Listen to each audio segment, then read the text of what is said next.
mempersembahkan Usman Top Channel. Tonton video ini sampai selesai, kemudian like, komentar, subscribe, aktifkan tombol lonceng, dan share. Jadi, kisah ini itu berawal dari tawaran kerja dari salah satu kerabat Pak Nurman. Sebut saja orang yang dapat tawaran kerja ini Pak Nurman, karena saya akan merahasiakan kejadian nama aslinya ya. Jadi karena ini privacy. Jadi Pak Nurman ini dapat tawaran kerja dari kerabatnya. Tawaran kerja itu adalah tawaran kerja proyek. Nah, yang dapat tawaran kerja itu bukan hanya Pak Nurman, tapi juga saudara-saudara Pak Nurman dan juga keponakan Pak Nurman. Lah, Pak Nurman pada waktu itu kan mengalami yang namanya nggak punya pekerjaan. Jadi dia merasa senang sekali dapat tawaran pekerjaan ini gitu. Walaupun pekerjaan yang akan diterima Pak Nurman ini berat, termasuk pekerjaan yang kasaran, namanya juga kerjaan proyek itu, kuli bangunan. Tapi berangkatlah akhirnya mereka dengan menaiki sebuah kapal. Jadi mereka nggak naik pesawat tapi naik kapal rombongan. Jadi ada sekitar 15 orang yang ikut ke Tambora, termasuk yang menawari tadi, kerabat yang menawari. Dia itu sebagai pemborongnya gitu, bagian dari pemborong. Hanya berangkat ke Tambora. Saat di tengah perjalanan, di sebuah kapal yang ditumpanginya, ombak sangat besar sekali. Bahkan ombak itu hampir saja memukul kapal sampai bisa menyebabkan kapal itu tenggelam. Untungnya ombak tersebut nggak sampai menenggelamkan kapal. Jadi sampai ketinggian berapa terus agak merendah gitu airnya. Jadi kapalnya nggak sampai tenggelam gitu. Pas saat itu salah satu dari anggota yang ikut dalam perjalanan ke Tambora, yaitu keponakan Pak Nurman, dia tuh merasa sangat ketakutan banget gitu melihat ombak-ombak yang seperti gunung-gunung itu. Tapi sama Pak Nurman diusahakan agar si keponakan itu menjadi tenang gitu, dikondusifkan. Akhirnya ponakannya bisa lebih santai, lebih rileks, dan tidak grogi lagi melihat ombak seperti itu, karena baru pertama kali bagi keponakannya itu melakukan perjalanan melalui kapal, karena keponakannya ini baru lulus SMA dan belum bekerja. Nah, setelah perjalanan kapal melewati samudera lautan, sampailah di sebuah gunung atau daerah yang namanya NTB, karena memang Gunung Tambora itu berada di Kepulauan NTB, ada di NTB. Jadi sampailah rombongan yang mau bekerja itu ke Gunung Tambora. Nah, melihat Gunung Tambora, ya sangat antara agak takut sedikit dan senang ya. Takutnya karena ini sesuatu daerah yang baru bagi mereka. Dan gunungnya itu terlihat cakrah alam yang sangat kokoh gitu, dan sunyi gitu. Maksudnya sunyi itu nggak ada ya kayak kota kan, karena memang rombongan Pak Nurman ini berasal dari Pulau Jawa yang padat penduduk, sementara daerah Tambora masih sepi karena memang Tambora itu mau diadakan pembangunan untuk membuka kota baru. Jadi melihat alam, bentang alam itu sangat takjub sekali gitu. Akhirnya mereka bekerja, setiap harinya mereka bekerja. Ada yang jadi tukang masak, karena memang dalam rombongan tersebut juga membawa anggota tukang masak yang notabene-nya adalah perempuan. Jadi setiap harinya mereka ini bekerja dari pagi, kadang juga lembur sampai malam, karena memang tempatnya di hutan dan sepi. Mereka tetap bekerja dan seperti biasanya seorang kuli bangunan, mereka membangun dan membangun. Kadang-kala kalau ada waktu luang, mereka menyempatkan waktu untuk jalan-jalan di sekitaran Gunung Tambora. Tapi pada suatu ketika terbentrok pada suatu kejadian di mana Pak Nurman ini, dia kan suka jalan-jalan orangnya. Pak Nurman menyusuri hutan, melihat pemandangan, melihat flora, fauna, dan hewan-hewan yang ada di situ. Tiba-tiba dia melihat sebuah air terjun gitu ya. Dan sangat menarik perhatian Pak Nurman. Air terjun yang sangat dingin, seger, dan sangat menggairahkan. Kalau orang belum pernah lihat sesuatu yang kayak gitu, kayak amazing banget, jadi pengen penasaran. Akhirnya Pak Nurman deketin itu yang namanya air terjun. Udah dideketin, dapat 1 meter, kok kayaknya masih jauh. Pak Nurman jalan lagi, sampai akhirnya ada yang nyetok Pak Nurman, bilang begini, Pak Nurman berhenti. Akhirnya Pak Nurman berhenti, terus di belakang dilihat, ini orang kenapa sih nyuruh saya berhenti? Yang kesana gitu katanya, kata orang yang ngingetin Pak Nurman. Akhirnya Pak Nurman nanya, kenapa saya dilarang? Saya itu pengen melihat pemandangan air terjun itu loh, kayaknya kelihatannya seger banget gitu, alami banget. Jangan di sana tidak ada air terjun. Pak Nurman kaget loh, kok bisa tidak ada air terjun gitu loh, padahal kan nyata-nyata di sana itu ada air terjun di mata Pak Nurman. Kata orang itu lanjut, itu hanya fata morgana. Lalu dilanjutkan lagi sama orang yang melarang Pak Nurman. Pak Nurman, itu air terjun fata morgana. Orang seringkali tertipu dengan fata morgana tersebut. Ketika orang terus berjalan, di situ sebenarnya adalah jurang. Pak Nurman kaget, yang benar saja itu jurang.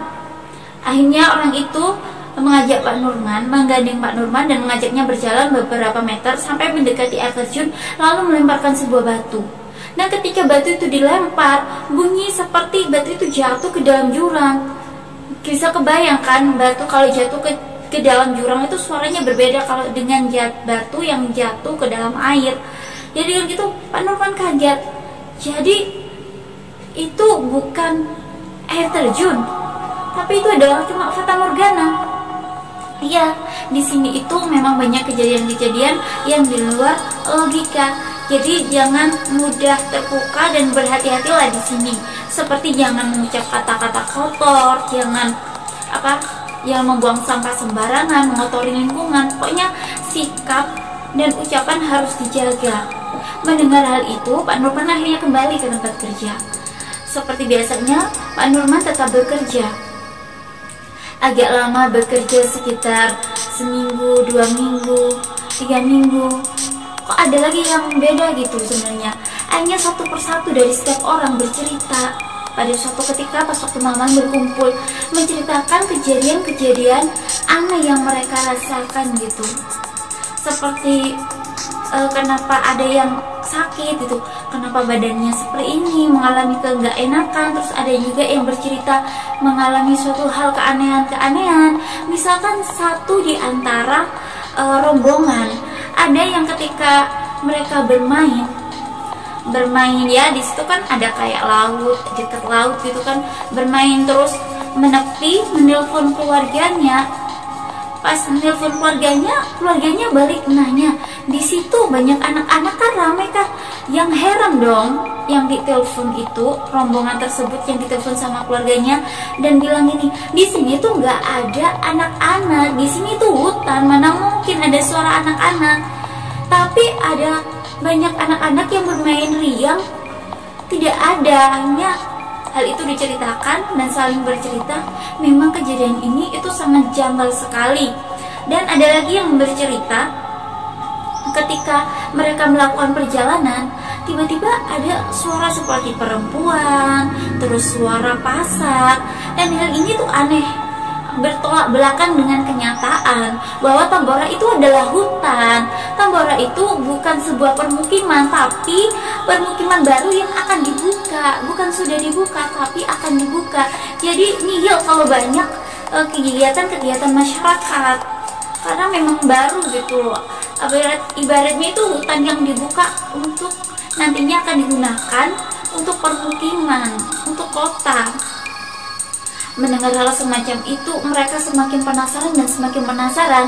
Apalagi hari demi hari, beberapa orang ada yang jatuh sakit. Hari demi hari, beberapa orang ada yang jatuh sakit gitu. Dan sakitnya itu sakit seperti menggigil, tiba-tiba kedinginan, tiba-tiba kepanasan. Akhirnya mereka tuh semakin penasaran dan bertanya kepada orang yang berada di sekitaran Gunung Tambora. Tadi nggak dekat tempatnya. Jadi Gunung Tambora itu jauh dari permukiman penduduk. Jadi ibaratnya itu gunung terus diselap atau disekip ya, dikasih kayak jaraknya dengan desa yang sesungguhnya itu berkilo-kilo. Jadi berkilo-kilo itu kadang penduduk desa itu ada yang memiliki tanah di Gunung Tambora itu cuma nanam doang, terus 2 bulan 3 bulan ditinggal terus panen gitu. Pas waktu ada orang ke situ, akhirnya punya kesempatan untuk bertanya apa yang terjadi sebenarnya dengan Gunung Tambora ini. Kenapa kayak karyawan yang kerja di sini beberapa mengalami hal yang aneh, hal yang janggal, dan juga kenapa banyak yang terserang penyakit gitu, terserang penyakit mendadak. Padahal mereka secara makanan sudah terjamin, sudah dikasih makan, istirahat juga, tempat juga. Akhirnya berceritalah penduduk yang sedang berkunjung ke daerah Tambora untuk memanen buah-buahan ya. Karena di sana itu banyak buah-buahan seperti buah jambu monyet gitu. Akhirnya bertanya dan ceritalah si bapak ini, saya sebut bapak karena memang laki-laki dan sudah cukup agak tua. Dan beliau ini menceritakan kisah dari Tambora, jadi ngungkap gitu. Dan begini, beliau bercerita bahwa di Gunung Tambora itu sebenarnya adalah sebuah permukiman penduduk yang padat. Tapi bukan sekarang, bukan saat ini, dulu sekitar tahun 1800-an gitu ya. Sekitar tahun seperti itu Gunung Tambora permukiman yang padat penduduk, dan di sekitarnya itu banyak desa-desa. Tapi karena sebuah kejadian yang sangat dahsyat, yaitu letusan Gunung Tambora yang sangat besar dan sangat dahsyat, sehingga menewaskan beribu-ribu orang yang tinggal di sekitaran Gunung Tambora. Akhirnya para penduduk banyak yang meninggal, dan saat itu yang berkesempatan melarikan diri hanya mengungsi dan menjauhi dari Gunung Tambora, sehingga tempat itu dikosongkan. Dan pernah sempat tetap dihuni. Setelah kejadian itu dipaksakan dihuni, ternyata apa? Mengandung banyak penyakit, yaitu penyakit apa? Penyakit malaria yang menular. Dan konon ya, ini kenyataannya gitu, sejarahnya Gunung Tambora permukiman itu bukan pertama kali dibuka. Jadi rombongan tersebut bukanlah ekspedisi yang pertama kali membuka hutan. Sebelum-sebelumnya beberapa kali dicoba untuk dibuka permukiman, namun banyak karyawan yang meninggal. Banyak dokter-dokter yang dikirim sana juga meninggal. Mereka meninggal massal karena penyakit malaria yang sangat ganas. Mendengar itu semua, mereka saling berkomentar dan saling bercerita, mengungkapkan pengalaman mereka. Pantesan bapak gitu dari salah satu rombongan menimpali bapak yang menceritakan sejarah dari Tambora itu. Pantesan saya banyak menemukan serakan tulang, serakan bekas gigi, dan bagian-bagian tubuh yang saya rasa itu adalah bagian tubuh manusia. Mendengar itu semua, maka semakin terbukalah cerita dari narasumber, yaitu bapak bisa kita sebut bapak yang asli NTB, asli Tambora, turun keturunannya gitu. Akhirnya menceritakan bahwa begini loh Tambora adalah sebuah tempat bekas letusan gunung yang sangat dahsyat sehingga banyak korban. Sehingga wajar saja kalau banyak bekas bagian tubuh seperti tulang belulang, gigi, dan segala macam yang berserakan baik di tepi pantai dan sekitaran daerah Gunung Tambora. Sehingga hal tersebutlah yang menyebabkan munculnya penyakit seperti malaria yang sangat mematikan. Mendengar hasil musyawarah dan curhatan atau mungkin obrolan yang sangat mendalam dan intensif dari pekerja Tambora dan narasumber, akhirnya menambah semakin ketakutan, dan mereka itu jadi kayak, aku harus keluar dari Tambora. Akhirnya mereka memutuskan, ibaratnya mereka ini seperti melarikan diri dari Tambora. Tengah malam mereka mengepaki barang semuanya tanpa terkecuali, termasuk tukang masaknya, karena mereka tidak ingin mati konyol. Mereka kesini ke Tambora untuk mencari nafkah, untuk mencari duit, bukan untuk mencari kematian. Karena banyak yang nyawa para pekerja yang tidak terselamatkan. Akhirnya mereka mengepak diri, mengemas diri dan meninggalkan Tambora. Tapi ada satu hal yang mereka lakukan, yang mereka ingat, pesan dari Bapak tadi, yaitu mereka mengambil air minum Tambora yang katanya itu bisa menyembuhkan penyakit, menangkal hal-hal negatif dari Tambora. Akhirnya mereka bawa. Di tengah perjalanan banyak yang mengalami diare, ya, mungkin disebabkan karena air itu tersebut. Akhirnya para rombongan tersebut memberanikan diri pulang secara diam-diam. Dan waktu memberanikan diri secara diam-diam, mereka pulang. Tapi setelah sampai di tempat tujuan, mereka telepon bahwa mereka sudah tidak kuat lagi bekerja di Tambora dengan berbagai macam hal yang aneh dan penyakit seperti itu. Mereka sudah tidak kuat lagi. Dan air minum itu setelah diteliti ternyata banyak mengandung kuman penyakit.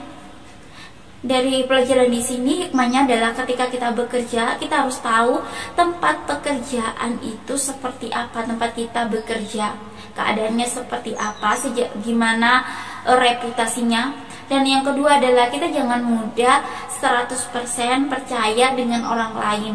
Mungkin kita harus masih memilah-milih gitu loh. Ini yang kiranya benar, ini yang kiranya cuma pendapat. Jadi kayak yang minum air tadi menyebabkan para rombongan tadi banyak yang mencret diare gitu loh. Karena namanya airnya tuh mentah gitu yang diambil. Jadi bukannya malah mereka itu sehat, tapi malah menyebabkan diare. Dan setelah mereka pulang dari Tambora, semua yang bekerja dari Tambora mengalami sakit malaria. Mereka pagi kedinginan, tiba-tiba mereka suhunya panas mendadak, dingin lagi. Tapi alhamdulillah karena setiap anggota keluarganya itu mencarikan obat ya, searching ke sana kemari, akhirnya menemukan obat dari malaria. Sebenarnya ada yang merujuk, ada yang sampai ke rumah sakit loh. Tapi karena di rumah sakit hasilnya mungkin karena kondisinya ya, daerah rumah sakit kan kurang dekat sama keluarga, akhirnya dibawa pulang lagi dan diobati secara mandiri, dibelikan obat malaria yang tepat. Akhirnya mereka semua sembuh sampai sekarang. Itulah pengalaman kisah nyata dari para pekerja Tambora yang membuka lahan di Tambora. Jadi itu hikmahnya, itu bijak dalam memilih tempat kerja, yaitu harus cari informasi tempat kerjanya itu seperti apa, keadaannya seperti apa, sehingga tidak mengalami yang namanya hal semacam itu ya, di luar keinginan. Yang kedua harus bijaksana dalam memilah-milih informasi dari berbagai sumber, yaitu seperti nasihat tadi. Jadi jangan semua dimasukkan. Terima kasih sudah menonton Usman Top Channel.